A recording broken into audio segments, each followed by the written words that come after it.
Surat menghentikan keanggotaan mereka dikeluarkan malam semalam menyusuli tindakan Dr. Mahathir mengemukakan saranan usul undi tidak percaya terhadap Perdana Menteri Muhyiddin Yassin.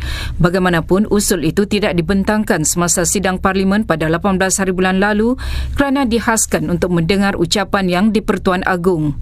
Dalam alasannya menamatkan keanggotaan Dr. Mahathir dan 4 orang itu, Bersatu menyatakan mereka telah melanggar perlembagaan parti apabila duduk di kawasan pembangkang semasa sidang Parlimen tersebut. Bagaimanapun, mereka sebaliknya menuduh PM Muhyiddin yang juga Presiden Bersatu melakukan tindakan itu bagi menghalang mereka daripada mencabar beliau dalam kepimpinan parti. Selain itu, timbul juga desas-desus bahawa Dr. Mahathir telah mendapat cukup sokongan dalam Parlimen untuk menjatuhkan Kerajaan Perikatan Nasional PM Muhyiddin. Kerajaan sekarang dikatakan mempunyai majoriti amat kecil, iaitu 1 atau 2 kerusi. Namun belum diketahui sama ada Pakatan Harapan pimpinan mantan Timbalan Perdana Menteri Anwar Ibrahim memberikan sokongannya kepada rancangan Dr. Mahathir untuk kembali menjadi Perdana Menteri. Dalam sidang media hari ini, Datuk Seri Anwar berkata, sekarang bukan masanya untuk mempersoalkan siapa yang patut menjadi PM tetapi untuk melawan COVID-19. Kita sedang bincang dengan baik. Yang penting dalam perbincangan itu bukan soal nombor, bukan soal kuasa. Ya, kita dah banyak kali dah berkuasa. Pergi balik jahanam juga rakyat, kepentingan rakyat. Dr. Mahathir dan Datuk Seri Anwar tidak kelihatan bersama sejak kebelakangan ini. HDB akan tawarkan penjualan 7,800 flat BTO pada Ogos ini.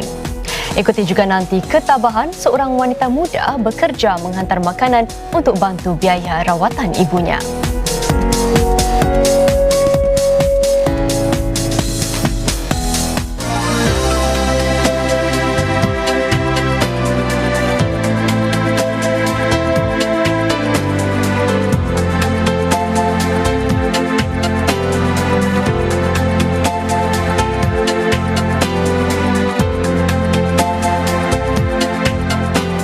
Laporan cuaca dibawakan oleh Mitsubishi Electric. Duduk di rumah dan berhibur dengan saluran filem Melayu terkini di Astro Citra hanya di Singtel TV. Dapatkan filem-filem Melayu blockbuster yang terkini dan menarik untuk anda nikmati bila-bila masa secara on demand. Untuk langgani Astro Citra hanya di Singtel TV. Dial 1609 atau layari singtel.com/Citra sekarang.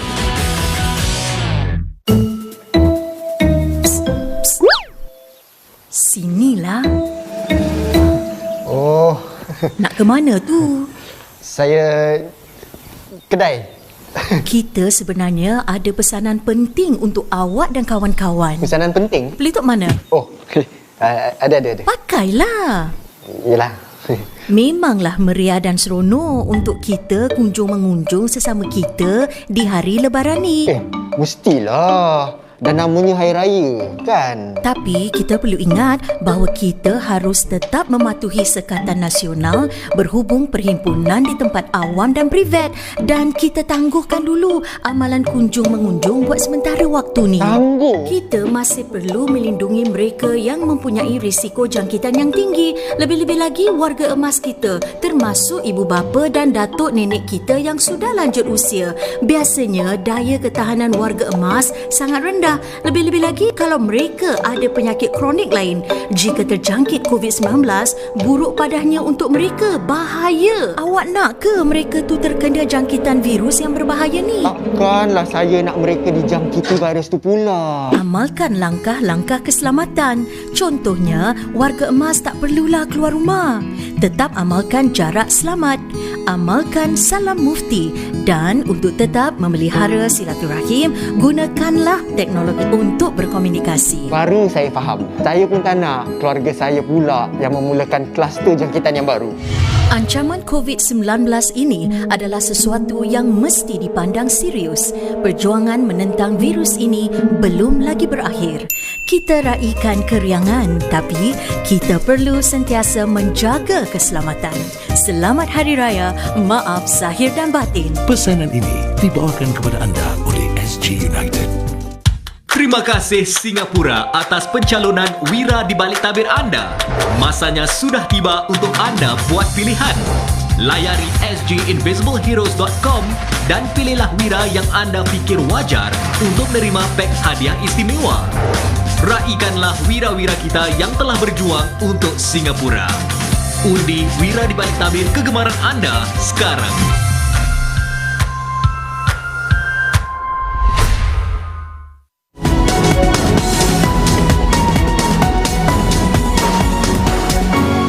Bertemu kembali. HDB akan menawarkan 7,800 flat bina ikut tempahan BTO pada bulan Ogos ini sedang Singapura memasuki fasa pertama kelonggaran pemutus rantaian jangkitan COVID-19 pada Selasa depan. Ini termasuk penjualan flat-flat yang sepatutnya dilancarkan pada bulan ini tetapi ditangguhkan kerana langkah-langkah membendung COVID-19.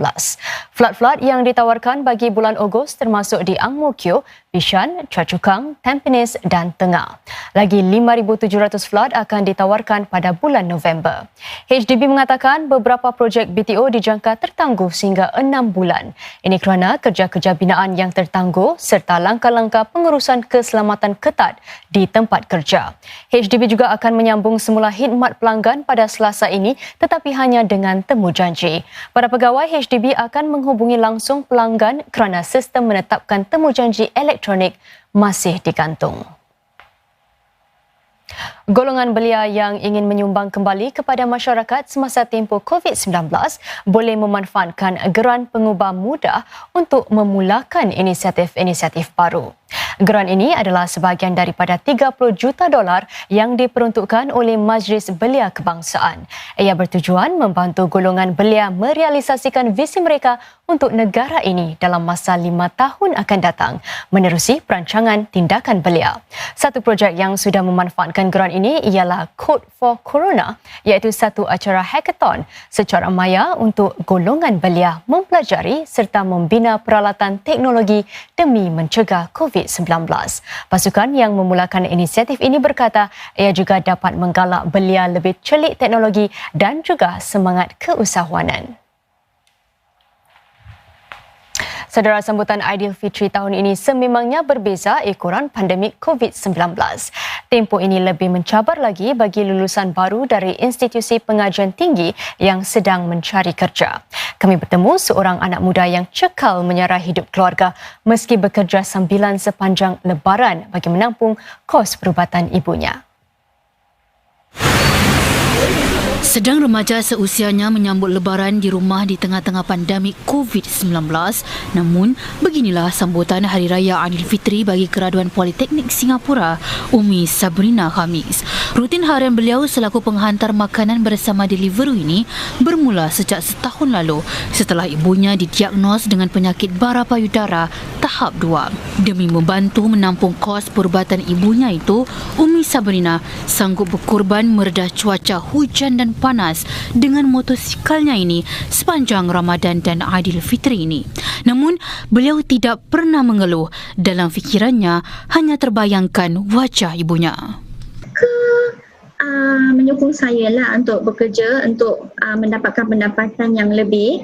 Tapi diorang juga bimbang tentang keselamatan saya di jalan raya sebagai pekerja penunggang Deliveroo. Tapi life still has to go on. Nak kena kerja juga untuk cari duit. Hasil jeripayahnya ini juga sedikit sebanyak digunakan bagi perbelanjaan dirinya di tengah-tengah keadaan ekonomi yang tidak menentu sekarang di pandemik COVID-19. Anak ketiga daripada 4 beradik ini menamatkan pengajiannya dalam jurusan pengurusan hotel, riadah dan kemudahan baru-baru ini. Namun, cita-citanya untuk bekerja dalam perusahaan perhotelan tergendala buat masa ini akibat COVID-19 yang menjejas teruk sektor pelancongan. Saya try to apply tapi belum lagi dapat answer daripada orang. And also because kalau saya nak dapat duit cepat, saya akan kerja Deliveroo pasal diorang fleksibel. Dan seperti anak-anak muda lain, Umi Sabrina yang berusia 23 tahun ini cekal berdepan dengan cabaran dan berharap untuk meneroka peluang kerjaya dalam bidang lain termasuk keselamatan.